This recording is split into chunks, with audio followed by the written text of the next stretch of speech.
dadkaygu isxilqaan dal walba dadkiisa dhise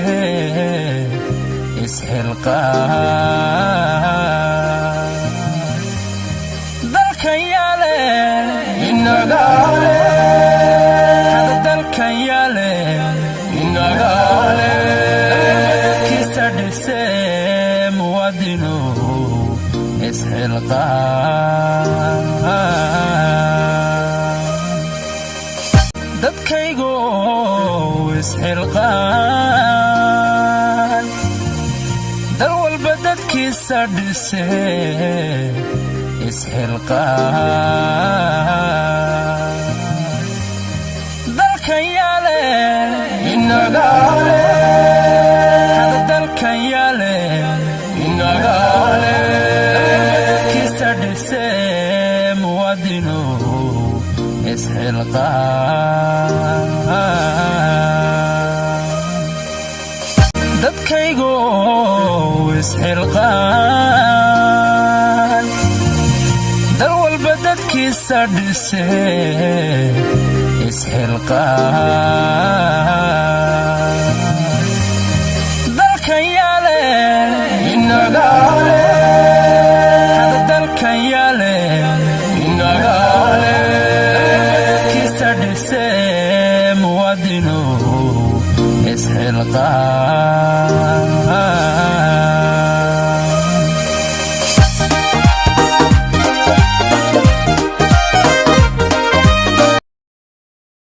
soo dhawaada akhyaarta waxa weeye waa kulan kale oo kamida kulamada gudida dhismaha jeelka baran kulanka kan waxaan maanta qaaran kala wareegaynaa ama gudida ku wareejinaya gudida dhismaha jeelka qaaran ku wareejinaya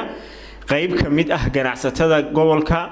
iyo muxsiniin kale oo dhismaha jeelka ka qayb qaadanaya kale oo farxad noo ah in aan maanta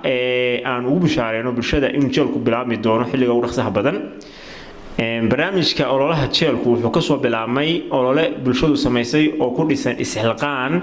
iyo in bulshadu in ay wax qabsan karo la tuso lacagta fara badan ee bulshadu ku deeqday waxay marxaanti ku tahay in bulshada tan wax qabsan karto hore ayaan u balan qaadnay in bulshada markasta aan la wadaagi doono xogta iyo warbixinta jeelka iyo qaaraanka soo galay iyo sida uu baxay waxa arrinka inoo soo bandhigi doona gudoomiyaha gudida عبد الله آدم. الحمد لله رب العالمين والعاقبة للمتقين ولا عدوان إلا على الظالمين ثم الصلاة والسلام على أشرف الأنبياء والمرسلين نبينا محمد وعلى آله وصحبه وسلم وهرين مدحت شرفت لي وفتك شرفت لي وبشدة شرفت لي كسو غيب قال كلن كان وهرين قدوميها قبل كا ما يركن مقالة وقاشة وحقرت كجنع ستة مقالة يا مدحت كلا الدوان هو وينها هو يوين كشرفت له أدبان إذن وضع السلام يا السلام عليكم ورحمة الله وبركاته سلام كدب سيدي الله شاقي حفلة قلبتا وحسوق بن قابيي قدقا وقريمستا لاسمها جيلكا قبل كسناك جيلكا سيدوكو اسمي هاي وجيل لوغو تلاقلي أما حبسي لوغو تلاقلي قبل كسناك إنو كفر قريو وحانا لقد سيا عاصمة قبل كواه مقالة بران انتاسي وهردع xafladan waxaan u soo qaban qaabinay in aan qaaraan kaga gudoono uguna mahad celino dad muxsiniin ah oo fara badan oo ka qayb galay oo hore u ballan qaaday oo hadda bixiyay iyo qaar hadda ku soo biirayba oo ka qayb galay inay ka qayb galaan dhismaha xarunta dhaqan celinta ee xabsiga oo magaaladu ay baahi weyn u qabtay waxa ugu horeeya oo xafladan aan ku maamuusnay ganacsatada gobolka sanaag khaasatan ganacsatada magaalada baran oo qaaraanka gaalada la gudoomayo qaybta ugu muhiimsan oo ugu weyn ka qaadatay oo qayb libaaxle ka qaadatay ganacsatadaasi oo wakiiladoodii qayb kamid ayna hor fadhiyaan kelmadooda aan siin doono waxaan rabnaa insha Allah taala iyagana wixii ay mudan yihiin inaynu uga mahad celino oo aynu ka niraahno ganacsatadaasi markasta oo loo baahdo xilliyo hore xilligii wadada cildaahil cirgaaro waan garanaya halkan ay yimaadeen qaaraan badan bay bixiyeen xilligii ay musiibooyinku ka dhaceen beledweyne qaaraan badan bay ka geysteen waxyaabo badan oo saas iyagoo isku duuban ayay qaaraan ma ka bixiyeen oo tanina maanta ka mid tahay waa runtii waa guul inay ganacsatadu intay isfariistaan ay oran karaan war maxayna kaga beegan oo iyagoo isku duuban ay wax isku duuban bixiyeen aad iyo aad baynu ugaga mahad celinaynaa waxaan rabaa aniga sida ay iga barateen inaan idin update gareeyo oo idinla socodsiiyo hawl socodkii jeelku xaguu maraya bismillaahir rahmaanir rahiim marka waxaynu maraynay inaynu markaa is xusuusino bal xisaabta meesha inoo maraysay iyo qorshaha inoo degsanay meesha uu yahay iyo halka aynu aadayno sidaan idin sheegnay qorshihii hore oo aan dejinay oo ku qiimeynay wuxuu ahaa $65,000 sidaan idin sheegnay muddo waxaan u xamninay oo xabsigaan u bilaabi weynay ascaartii qalabka dhismaha aad u kacay oo xagaagii hadda aynu soo dhaafnay aad cirka ugu dhigay wixii aanu ku qiimeysanay 3 laabkiisu cirka ugu dhigay markii ay cirka ugu dhigay waxaanu ka baqnay inay wixii aanu dadka u sheegnay iyo waxa meeshii yaalina isdabooli waayeen saas darteed waxaan u kahakinay inaan waxba bilaabin ilaa aan meel macquul ah oo qiimo ku soo noqdo aduu qiimaha hadda ay wax marayaan waxaan isleenahay haday ugu badato 5,000 baa idin raacaysa qiimii hore ku tala gasheen aduu 65,000 maan ku qiimeynay hadda laakiin waxaan qiyaasaynaa 70,000 meelahaas shaqadii aan ku tala galnay hadii la qabto inaan meelahaas ka badanayn laakiin markii hore to aad bay uga badatay halkii qori oo noogu qiimeysnaa $6 $12 buti xabadii sibirka $6 bay noo joogtay maalintii in halka noogu timaado $8 bay tagtay marka aad bay markii hore noogu kacday laakiin iminka macquul bay tahay oo way soo noqotay oo hadda wax macquul bay ku soo noqotay waxaan sameeynaa marka waxaynu ku tala galsanayn oo aan hore u cilaaminay in bisha 12aad koodeeda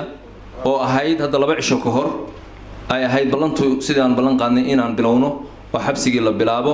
oo qaybtii ugu horeysay la bilaabo insha Allah ta'ala haddana kama tagsana waxaan 2-3 cisho u nageyn qorshayaal xabsiga muhiim u ah oo uu ka sheekayn doono gudoomiyaha gobolku insha Allah ta'ala iyadaan u nageyn haddana aan u nagnahay insha Allah ta'ala iyagu markay intaas hirgashana waxaan hore ka bilaabi doonaa xabsigii biidnillaahi ta'ala maanta qaaraan ururinta tan marka maxaa inoo kordhay $43,000 baynu haysanay almost $43,000 $43,000 baynu haysanay maxaa inoogu kordhay oo xafladan maanta xagee maxaa inoo kordhay baan rabaa insha Allah ta'ala inaan la wadaago insha Allah ta'ala waxa ugu horeyn doona oo rabaa in si fiican loogu saabeeyo ganacsatada magaalada baran waxay xabsiga ugu deeqeen $5,100 jazaahumullahu khayran wayna fadhiyaan waana ka gudoomi doonaa waxaa ku xiga ganacsatada magaalada Ceelbuh oo dhigooda ah waxay xabsiga ugu deeqeen $600 jazaahumullahu khayran iyagana waa laga hayaa sidoo kale ganacsatada magaalada Xingalool oo iyaguna dhigooda ah waxay ugu deeqeen dhismaha xabsiga $500 iyagana waa laga hayaa waxa ku xiga NGO-yada la shaqeeya oo partnerka la ah oo ganacsatada la shaqeeya oo magaalada ka shaqeeya Dayax Construction oo NGO ah $300 iyagana waa ka haynaa sidoo kale NGO-ga Sardo ee Cabdikariin $300 iyagana waa ka haynaa insha Allah ta'ala waxa ku xiga musharax xildhibaan Maxamed Cabdillaahi qablan oo hore halka u yimi $400 buu xabsiga ugu deeqay isagana waa noo soo gudbiyay sidoo kale shaqaalaha laanta socdaalka ama immigrationka magaalada baran waxay ugu deeqeen xabsiga $150 waana ay soo gudbiyeen sida oo kaleeto ururka haweenka gobolka oo ay meteli doonto Faadima Axmed Dhaar waxay iyaguna soo sheegeen oo ugu deeqeen oo halka aan kaga gudoomi doonaa $300 iyagana Ilaahay ha barakeeyo waana u mahad celinaynaa waxaa intaa raaca 3 magaalo oo maayaradoodu qaar ay inala joogaan oo halka aynu insha Allah kaga gudoomi doono oo uu duqa ama maayarka magaaladu horkacayo oo kala ah Cawsane Laako iyo magaalada la yiraahdo Qaarweyne saddexdaas magaalo oo iyaguna degmada baran hoos yimaada min $300 bay kaga qayb galeen dhismaha xabsiga magaalada baran aad iyo aad bay ugu mahadsan yihiin waana ka gudoomi doonaa golahana wakiiladooda iman doona ugu dambeyn shaqaalaha golis magaalada baran waxay hore ugu deeqeen oo ku ballan qaadeen inay bixinayaan $800 xafladii hore waxayna guddoonsiiyeen $500 $300 baa ku dhinaa $300 iyana way soo gudbiyeen oo xafladan ayay u raacaysaa aad iyo aad bay ugu mahadsan yihiin totalka lacagtaasi waa $8,850 oo aynu maanta xafladan ku wareejinaynaa waa $8,850 waxaynu markaa gaaraynaa total ah $51,825 waxaa markaa qaarankii uu inoo marayaa $51,825 insha allahu tacaala waxaan rabnaa marka dadkaasi iyo gudgudoonkaasi inaan hawshaasi insha allah qabanno hadalka ugu darsataan saan idiin sheegay waxaan xafladii hore halka lacag kaga guddoonnay inamada gobolka soo jeeda ee Minnesota lacagtaas 8,000 bay ahayd insha allahu tacaala waxaan noo soo wada oo aan rabnaa in insha allahu tacaala dhiirigelin iyo hambalyo aan u dirno iyo bogaadin oo aad u dadaalaan gabdhihii oo aanu rabno inay wiilashii waliba aanu rabno insha allah inay ka booleystaan oo halkii ay gaareen halka fiican ay gaaraan dadaal bay wadaan waa nala soo xiriireen insha allahu tacaala waxaan iyagana leenahay dadaalkiinni waa ognahay waa idinku dhiirigelinayna waan idin ducaynaynaa gabdhaha Mareykan iyo Ingiriiska jooga waxaan leenahay dhexda xirta hadda meesha dadaalku ka socdaan waa Mareykan iyo USA qolada Ingiriiska wali fariintoodu ima soo gaarin waxaan leenahay gabdhaha ha loo duceeyo iyagana dhiirigelintana ha loogu daro insha Allah tacaala meel fiican bay u maraysaa dadaal bay wadaan yahanka inta isugu tiimeeshan assalaamu alaykum wa rahmatullahi wa barakaatuh salaada islaamka salaamaya salaam kadib waan halkan isugu nimi waa qaaraan la wareejinayo jeelka haddaan nahay ganacsatada gobolka sida la idin sheegay anagu waxaan kaga qayb qaadanay 5,100 waa sadaqo wixii la bixiyo unba wax ku ah oo ka horeeya waxaan caruurtayda siisano iyo waxaan ummad kale siisano waxa ka fiican waxa hor Ilaahay u bixisid sida daraadeed ganacsatada kalena waa ku boorinaynaa inay ku daydaan wax bixinta sadaqadu sida la sheegay maalka ma nusqaamiso waa saayidisaa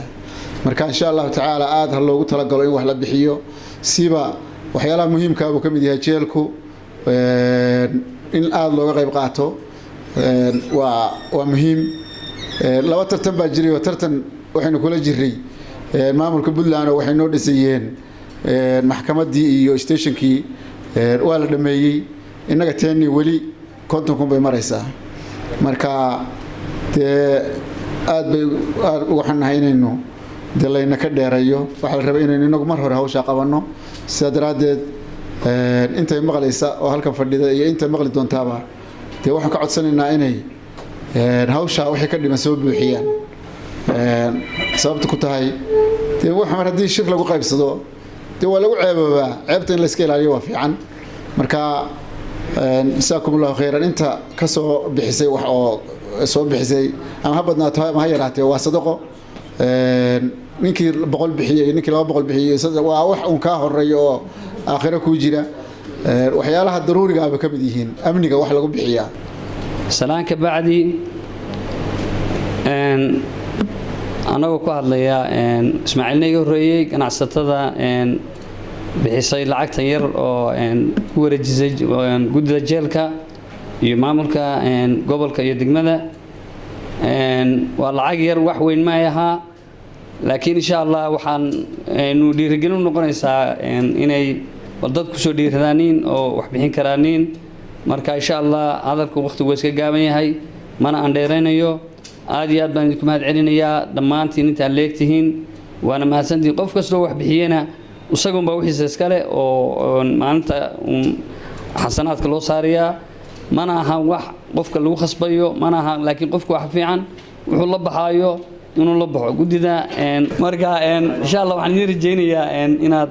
dadaalka sii wadaanin oo aad iyo aad u sii wadaan oo gacmaha isqabsataan dadkana lagu dhiirigeliyo laguna soo waxyaalo badan oo xaflado badan oo sameysaan aad iyo aad ugu mahadsantiin aad iyo aad 100% baan aad iyo aad idinku mahad celinaya dhammaantiin nin walba meesha maqaamka ku fadhiya aad iyo aad ugu mahad celinaya waana salaamantii salaamu calaykum waraxmatullaahi wabarakaatuh mudana gudoomiye gabdhahan waxay kaga qayb galeen lacagtan yar ee 300 ah magaca ururka laakiin waa gabdhihii gudiyada xaafadaha ka ahaa meelo badan bay kaga qayb galeen waa gabdhihii lacagtii magaalada soo ururiyey marka sidaa ula socday idinla yaraan wassalaamu calaykum waraxmatullaahi wabarakaatu ugu السلام عليكم ورحمة الله وبركاته بعد السلام waxaan ku faraxsanahay galabta inaan ka soo qayb galo xafladda qaaran ururinta jeelka magaalada Baran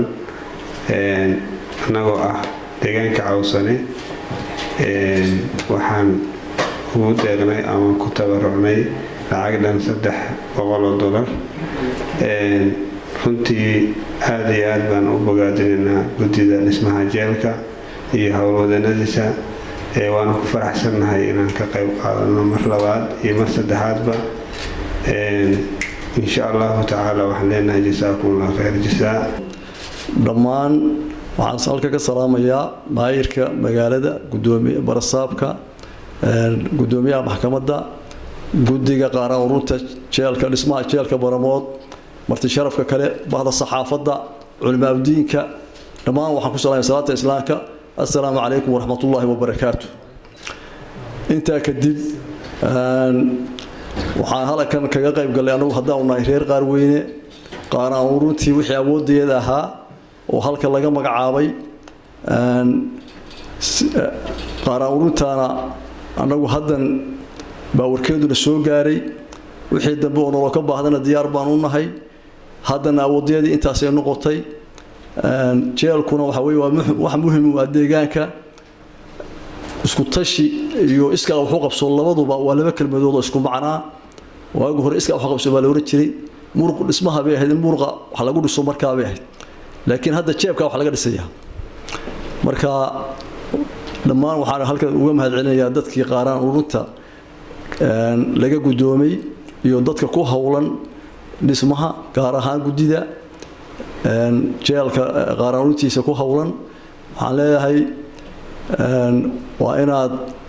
dadaalkiina halka ka sii wadaan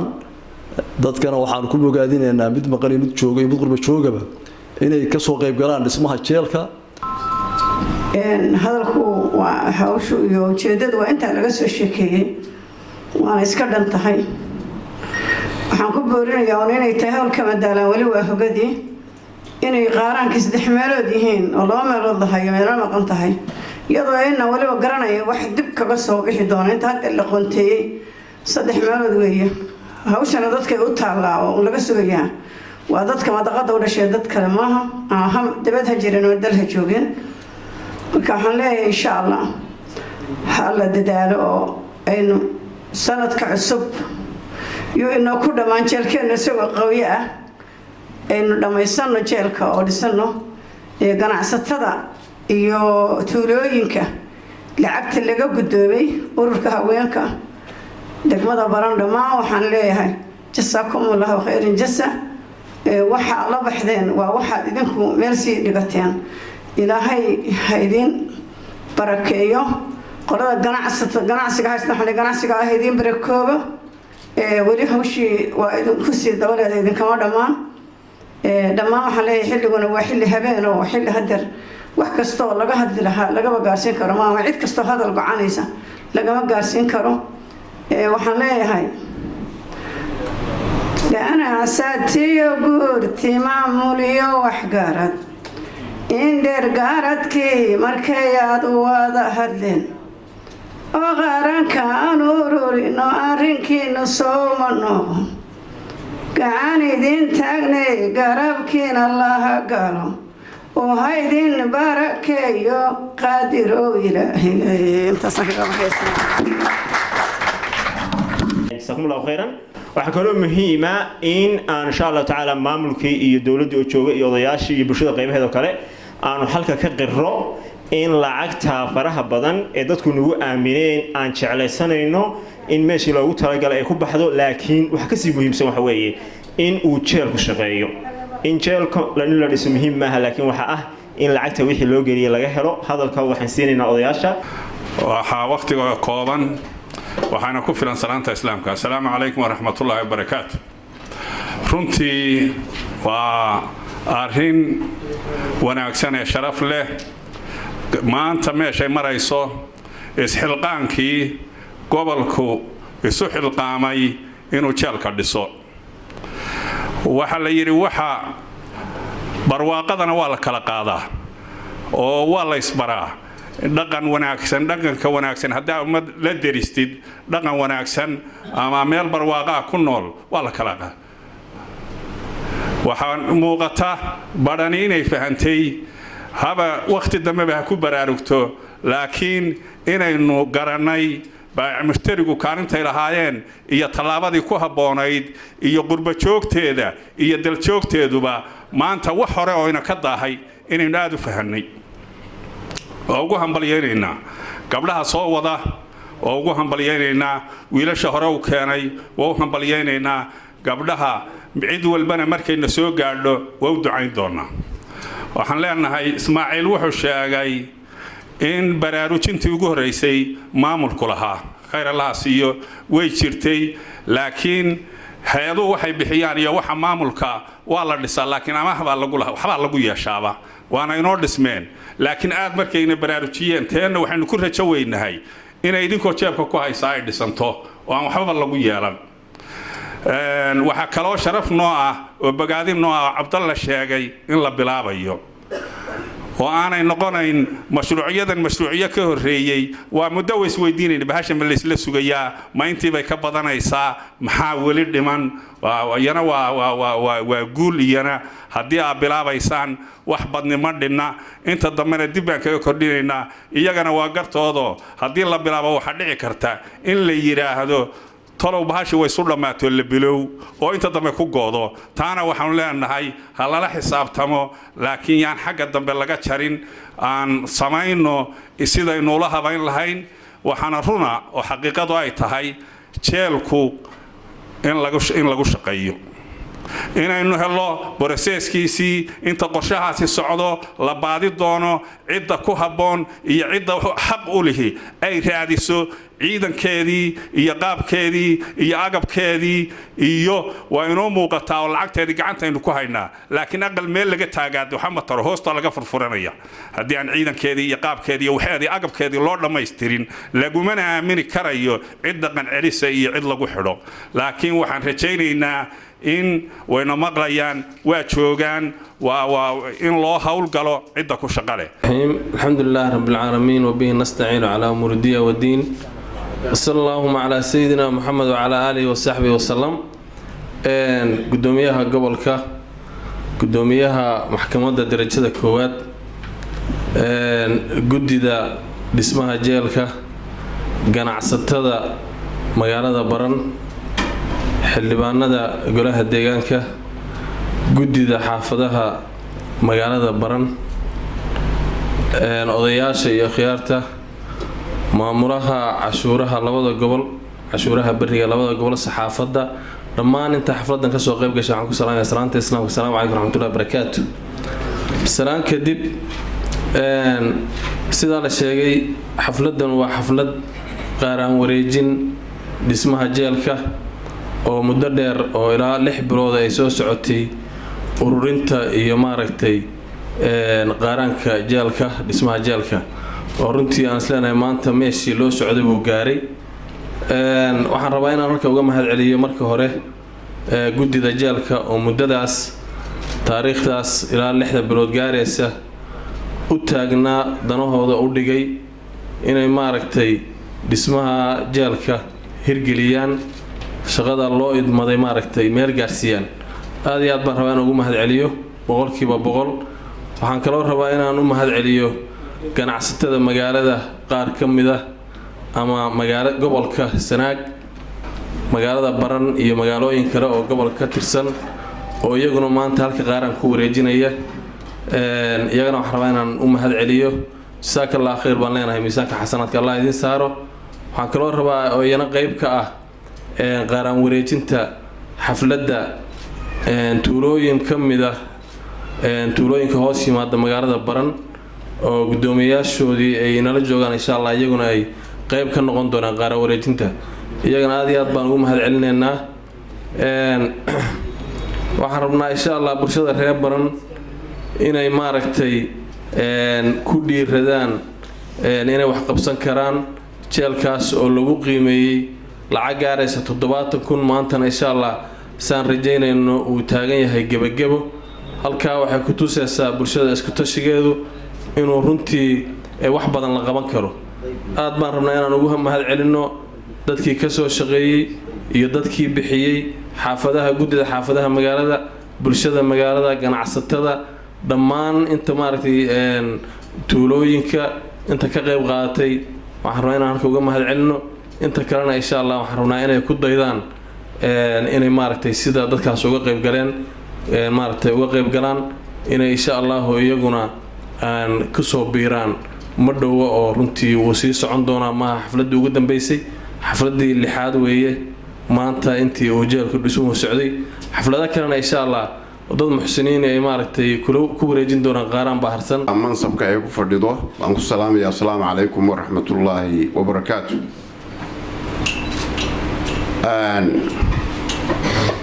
aad iyo aad baan ugu mahad celinayaa bulshada sharafta leh oo ka soo qayb gashay xafladan inta soo ajiibtay iyo inta u timi qaaraankii ay ku wareejinayeen guddida qareemida jeelka dhammaantiin waxaan idinka mahad celinayaa sida wanaagsan oo habsamida leh aad u soo qaabisheen ama aad u soo ajiibteen xafladatan waxaan kaloo aad ugu mahad celinayaa dadka lacagaha qaaraanka bixiyay oo ugu horeeyaan ganacsatada gobolka Sanaag baran ceelbu iyo xingalool intaba waxaan kaloo aad ugu mahad celinayaa tuulooyinka iyo deegaamada gabdhaha sharafta leh oo iyaguna ururka oo iyaguna lacagta bixiyay maanta waxaan kaloo mahad celinayaa dadkii hore u bixiyay oo marar badan oo halkan isugu nimi lacagaha bixiyay waxaan ugu ducaynaynaa ilaahay miisaanka xasanaadka inuu ugu daro wixii ay bixiyeen wax san ugu bedelo inta waxaan kaga gudbayaa qaaraan bixiyayaashii waxaan idinku bishaaraynayaa jeelkii inuu bilaabanayo maalinta axadda ah oo berri inaga xigto haddii alla yiri loona dhagax dhigayo wafti ballaaran inay soo socoto oo dawla ah kelmadaas waa kelmad bishaarada waxaan rabaa si miisaan iyo mug leh inaynu uga qayb gallo ka bulsho ahaan iyo mas-uuliyiin ahaanba waqtigaa insha Allah dhagax dhiga oo jeelku inoo bilaabmayo si loo arko awoodeenna waxaan aad iyo aad ula socodsiinayaa dadkii wanaagsanaa ee waqtiga badan soo waday inay lacaga ku bixiyaan jeelkii in waqtigii bilowgiisa la gaaray iyada oo lacagtii wali ay inoo dhiman tahay aan jecel lahay insha Allah inaynu soo gaadho waxaan u mahad celinayaa dadka reer Mareykan iyo waliba kuwa kaleeto oo maxaan ku raada meelaha kale jooga oo aan baran iyo maxaan ku raada gobolka ahayn sida wanaagsan oo ay isu xil saareen oo ay u soo direen lacagihii maxaan ku raadaay kaga qayb galayeen qaaraanka waxaan kaleeto aad iyo aad u sharfayaa una soo dhaweynayaa gabdhaha reer Mareykan iyo reer Ingiriis oo iyaguna insha Allah dadaal fara badan hadda ugu jira inay bixiyaan qaaraan kijalka taasoo insha Allah aan rajaynayno inay iyaguna ina soo gaarsiin doonaan maadaama jeelkii aan axadda bilaabayno ayaamaha soo socda haddii ay raalli ka noqdo waxa aad iyo aad muhiim inoogu ah inaan barannay kuna baraarugnay in aan nahay bulsho wax qabsan karta si isku tashi iyo ku turbiishana oo ah yacni inaynu jeebkeenna u hurno dhulkeenna insha Allah waxaan rajaynayaa guddida hadda muddada soo waday lacagta inaan mahad celin ballaaran u jeedino sida habsamida iyo dulqaadka ay u muujiyeen bulshadooda inay wax u qabtaan lixda xubnood oo la sheegay oo habeen iyo maalinba u taagnaa inay u taagnaadaan sidii ummaddu ay u heli lahayd horumar iyo maxaan ku idhaahdaa wadanahoodii gaar ahaaneed ay u dhigeen oo ay ugu kaceen bulshadaas kaliya inay wax u qabtaan iyagana aad iyo aad baan u mahad celinayaa waxaan leeyahay loo duceeyo raggaas iyo gabdhaha waxaan kaloo intaa ku darayaa maadaama aan aragnay wixii aan qabanay lagana soo sheekeeyey dhaqaalaha maanta la hayo inta ka dhimanna la rajaynayo waxaa muuqata inaan nahay bulsho wax qabsan karta bulsho horumar gaari karta bulsho wax kasta oo ka hor yimaada jiiri karta waxaan leeyahay markaa kaliya noqon mayso waxaan rabnaa marka jeelku inoo dhammaado aan aragno oo mirihiisa aan kuranno haddii ay bayraalli ka noqdo inaynu tallaabadii labaad oo aynu qaadi lahaydna aynu si fiican uga buuxsanno isuna weydiinno waxaan u mahad celinayaa cid alla iyo ciddii u soo qareentay ama soo jeedisay fekerkan wanaagsan oo nala wadaagtay waqtigii insha Allah aan soo jeedinaynay iyo ciddii dhiirigelisay fekerkan inuu shaqeeyo intaba aad iyo aad baan ugu mahad celinaynaa maanta waxaan idinku baraarujinayaa oo idin sheegayaa in ujeedadii iyo hadafkii aynu lahayn oo waqtiga soo jiitamayay maanta najaxaadiisii iyo rajadiisii aan sugayno aad iyo aad baa u mahadsantihiin mar iyo lababa dhammaantiin waxaan idin rajaynayaa khayr sida dhageysiga iyo sida wanaagsan oo aad maaragtay xafladda u soo buuxiseen aad iyo aad baa u mahadsantihiin wabilaahi tawfiiq assalaamu calaykum waraxmatullaahi wabarakaatu